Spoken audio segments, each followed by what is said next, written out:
როგორ ხარ თიმდო რამითა? მზად ხართ კიდევ ერთი ფანტასტიკური შეჯამებისთვის? თუ ასეა, სწორ ადგილას ხართ. კეთილი იყოს თქვენი მობრძანება M3 რეზუმენზე? დავიწყოთ დაუყოვნებლივ სპოილერების გაფრთხილება. სერიალი იწყება იონ-ჰიით, ჩვეულებრივი გოგოთი, რომელსაც ერთი პატარა ნაკლი აქვს. ყოველთვის, როცა სიმპათიურ ბიჭებთან ლაპარაკობს, საშინლად წითლდება. ეს ნაკლი ძალიან კარგად მესმის. მართლაც პირველივე სცენაში ვხედავთ, როგორ გარბის მთავარი გმირი მაღაზიიდან თავისი მორცხობის გამო, მას შემდეგ რაც გამყიდველთან საუბრისას გაწითლდა. ასევე სახლისკენ მიმავალ გზაზე ხედავს, რომ უკან 4 ბიჭი მიჰყვება და ნერვიულობის გამო ბოლოს წამოიბორძიკებს და მიწაზე ეცემა. ამის შემდეგ ბიჭები მასთან მიდიან, რადგან აინტერესებთ როგორაა, მაგრამ ის ადგილიდან თავზარდაცემული გარბის და ერთ სიტყვასაც არ ამბობს. სახლში მისვლისას მისი ძმა უახლოვდება და ეუბნება, რომ ახლახან მეზობელ სახლში 4 საკმაოდ სიმპათიური ბიჭი გადმოვიდა, რის გამოც იონ-ჰი ისევ წითლდება და ორივე ერთმანეთის გაღიზიანებას იწყებს. იმ ღამეს ეს იზმრება, რომ ბიჭებს სიგიჟემდე უყვარდებათ. თუმცა დილით დედაცემით აღვიძებს, რომ საწოლიდან ადგეს და საუზმეზე ჩავიდეს. სანამ საუზმობენ, მისი ძმა კვლავ იწყებს მის გაღიზიანებას, სანამ დედა სახლის გასაღების ასლს არ აძლევს, რათა წავიდეს, გაეცნოს და ახალ მეზობლებს გადასცეს. ასეთი დავალების გამო ანერვიულებული, ოთახში ამ სცენას იმეორებს და სახლიდან გასვლამდე რამდენიმე სამოსაც ირგებს.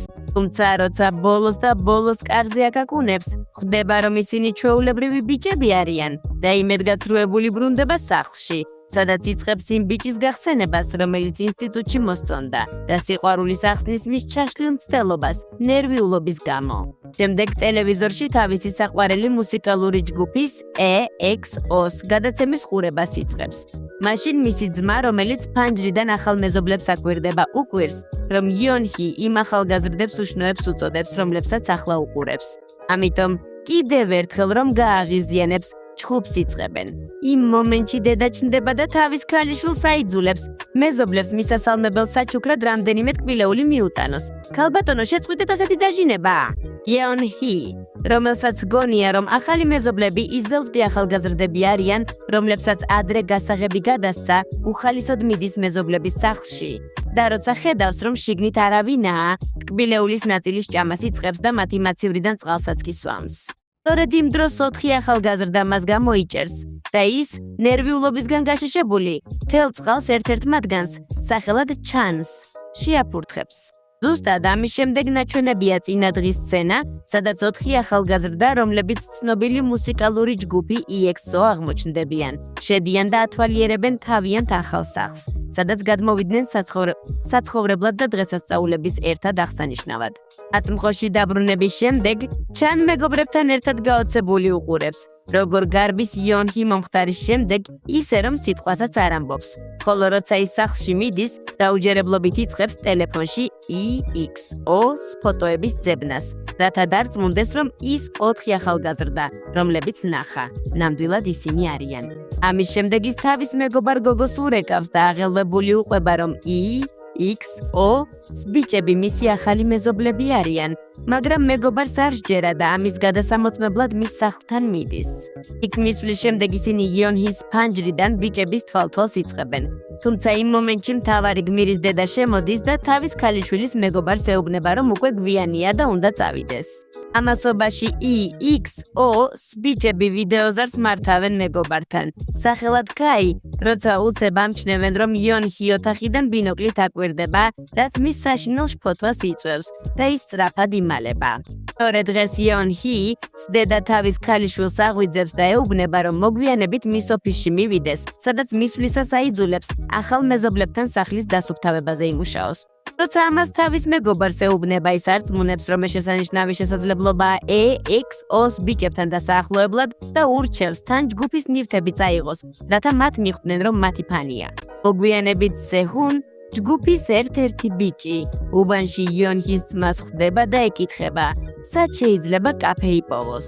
თუმცა მთავარი გმირის ძმა მას საკუთარი ხელით მომზადებულ ხელნაკეთ ყავას სთავაზობს და მას შემდეგ რაც მას სვამს და ცოტა ხანს ესაუბრება, მათ შორის ლამაზი მეგობრობა იბადება. ცოტა ხნის შემდეგ იონჰი მეზობლების სახლში მიდის დასალაგებლად და სანამ თავის საქმეს ასრულებს, ამ დროს ფოტოებს იღებს და სოციალურ ქსელებში თავს იწონებს, რომ EXO-ს ჯგუფის სახლშია. რამდენიმე წამის შემდეგ ახალგაზრდების პირად ცხოვრებაში ჩასაძიებლად გადაწყვეტს დაალაგოს ის ოთახი, რომელშიც დედამ პირდაპირ აუკრძალა შესვლა. როცა ამას აკეთებს, ტარაკანს ხედავს და შიშისგან რამდენიმე ნივთს აჯახებს, მერე კი შეშინებული საწოლზე ახტება. იმ მომენტში ჩან სამწუხაროდ ოთახში შემოდის და როცა ხედავს მის მიერ დატრიალებულ არეულობას საყვედურობს, ამიტომ ის ადგილს ტოვებს და უზარმაზარი სევდით სახლის ბაღში მიდის. გდიო ჯგუფის კიდევ ერთი წევრი მას სანუგეშებლად უახლოვდება ჩანის ყურადღებიანი მზერის ქვეშ, რომელიც იმ მომენტის გახსენებას იწყებს, როცა გამოსვლის შემდეგ გაუწყდა ის ჯაჭვი, რომელიც ბაბუამ პატარა ასაკში იღბლის თილისმა დაჩუქა. სწორედ იმ მომენტიდან გარდაიცვალა მისი ბაბუა და ჯგუფის ერთ-ერთი წევრი, სახელად სუხო, ტრავმის გამო იძულებული გახდა EXO დაეტოვებინა. ამის შემდეგ იმავე სცენაში ნაჩვენებია, რომ გადასვლის ნამდვილი მიზეზი ისაა, რომ სახლი მის ბაბუას ეკუთვნოდა, რომელმაც როცა ჯაჭვი აჩუქა, უთხრა, რომ მის საცხოვრებელ სახლში კიდევ ერთი ზუსტად ასეთი ჰქონდა დამალული. ამიტომ 4-მა ახალგაზრდამ იქ გადმოსვლა გადაწყვიტა, რათა ეპოვათ ის და ამგვარად იღბალი დაებრუნებინათ. ღამით იონჰი ხვდება, რომ ჯგუფის სახლში თავისი მობილური ტელეფონი დარჩა, რომელსაც ჩან იყენებს, რათა მთავარი გმირის მეგობარ გოგოს რამდენიმე შეტყობინება გაუგზავნოს და ცოტა ხნის შემდეგ ის იონჰი სახლთან მიდის. ანჯრიდან ელოდებიან, როდის სწავლენ ახალგაზრდები, რომ შევიდნენ და ტელეფონი დაიბრუნონ, მაგრამ როცა ის ამას აკეთებს, ჩან აბაზანიდან გამოდის და თავის ოთახში იონჰის აღმოაჩენს, რის გამოც ის ისევ ციტლდება, რომ კიდევ ერთხელ გაქცევა უნდა. თუმცა სანამ ამას მოახერხებს, ის მკლავში ჰკიდებს ხელს და ეკითხება, ახსოვს თუ არა, რაზეც ის ამ კითხვით გაკვირვებული პასუხობს, რომ იცის ის EXO-ს ჯგუფის ერთ-ერთი მომღერალია. საერთოდ ცოტა მოგვიანებით იონჰი ერთ დილას ავად იღვიძებს და რამდენიმე დღის განმავლობაში მეზობლების სახლში დასალაგებლად აღარ მიდის. ამიტომ ისინი მასზე შეშფოთებას იწყებენ, რის გამოც სეჰუნ მის ძმას სტუმრობს, რათა მის შესახებ იკითხოს. შემდეგ ბიჭები გადაწყვეტენ, მისი ძმის მეშვეობით სასმელი გაუგზავნონ და როცა ამას ხედავს, ძალას იკრებს და ბოლოს ისევ სამუშაოდ მიდის. ჩან მასთან სალაპარაკოდ მიდის, მაგრამ ის ბრაზდება, რადგან მას მისი სახელიც კი არ იცის. ამიტომ მოგვიანებით ტელეფონით შეტყობინებას წერს, რათა მასთან ინტერვიუ დანიშნოს და ბიჭებმა უკეთ გაიცნონ. ეს შეტყობინება იონჰი საანერვიულებს და ის ძმისგან რჩევის მიღების შემდეგ ინტერვიუზე თავზე ჩაფხუტით მიდის, რომელიც იღბლის თილისმა წაიღო, რათა თავი უფრო თავდაჯერებულად იგრძნოს. იქ მიუხედავად ზოგიერთი ბიჭის სიცილისა, ახერხებს თავის სწორად და ნერვიულობის გარეშე წარადგინოს. რამდენიმე დღის შემდეგ, როცა სახლისკენ ბრუნდება, იონჰი ინსტიტუტის თავის პლატონურ სიყვარულს ხვდება, რომელიც მის მიმართ ინტერესის გამოჩენასაც იწყებს. მომენტში EXO-ს ბიჭები ჩნდებიან და რადგან ჰგონიათ, რომ ის მას აწუხებს, ისე აშინებენ, რომ ბოლოს გაქცევით მიდის. ამის შემდეგ სეჰუნ იონჰის ძმას სტუმრობს, რათა მომხდარი უამბოს და ის უხსნის, რომ საქმე იმ ბიჭს ეხებოდა, რომელიც ინსტიტუტში მოსწონს. ამის გაგონებაზე ეჭვიან ჩანი იწყებს მის პროვოცირებას და ავალებს, მის სახლს ადრე დაალაგოს. იქ ის მას საჭიროზე მეტ საქმეს აძლევს. და როცა იონჰი სახლში ბრუნდება, მეგობარ გოგოსთან ინსტიტუტის ბიჭზე საუბარს იწყებს. ისი ძმა, რომელიც საუბრის მხოლოდ ერთ ნაწილს ისმენს, SEHUN ეუბნება, რომ მის დას ერთ-ერთი მათგანი მოსწონს. ამიტომ როცა ამას დანარჩენებს უამბობს, 4-ვე ხარობს და იწყებენ კამაც იმაზე, ვინ შეიძლება იყოს ის იღბლიანი. იმ მომენტში კაი სტუმრად ჩნდება და ბიჭები მასთან ერთად მიდიან, რათა ფოტოსესია გამართონ. მაშინ ბიჭები იონჰის ატყობინებენ, რომ სტუდიაში მივიდეს ფოტოების ასაღებად, მაგრამ ჯგუფი ჯერ კიდევ იქ არის და სანამ ისინი იღებენ, კაი სარგებლობს შემთხვევით, რომ მას მიუახლოვდეს, რაც ჩანის ეჭვიანობას იწვევს და ის მთელი სესიის განმავლობაში მათ ყურებას არ წყვეტს.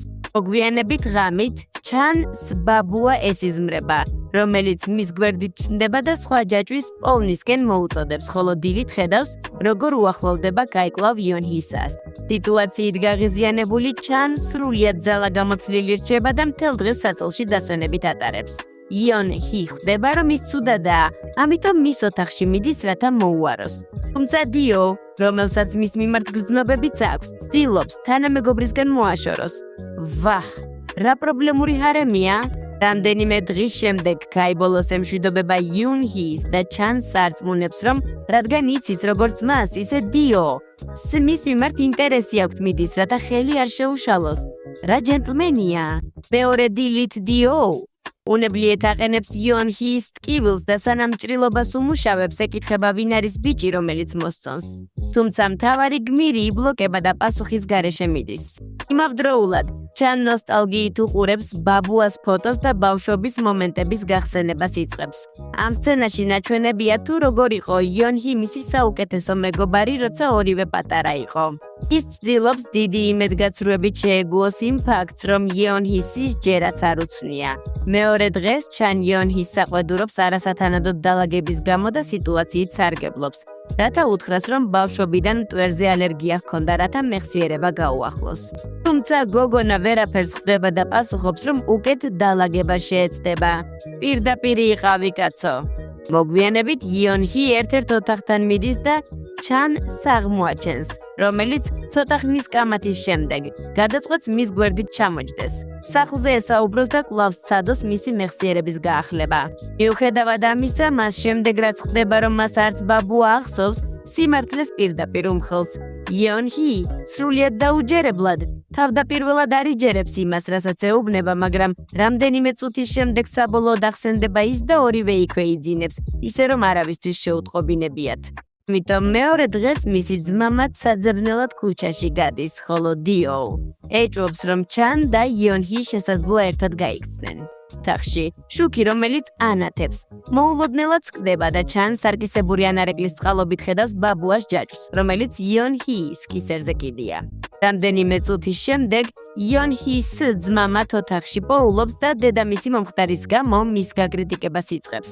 ცოტა ხნის შემდეგ იონ ჰი ყველაფერს დიოს უყვება, რომ ჩან მისი ბავშვობის მეგობარი იყო, რაც ბიჭი ეჭვიანობას იწვევს, ხოლო მოგვიანებით ის ვიდეოზარს მართავს ინსტიტუტის ბიჭთან. თუმცა ამ დროს ჩან ჩნდება და ტელეფონის წართმევის შემდეგ აფრთხილებს, მასთან აღარ ისაუბროს და არწმუნებს, რომ იონ ჰი თავისი შეყვარებულის სახლშია.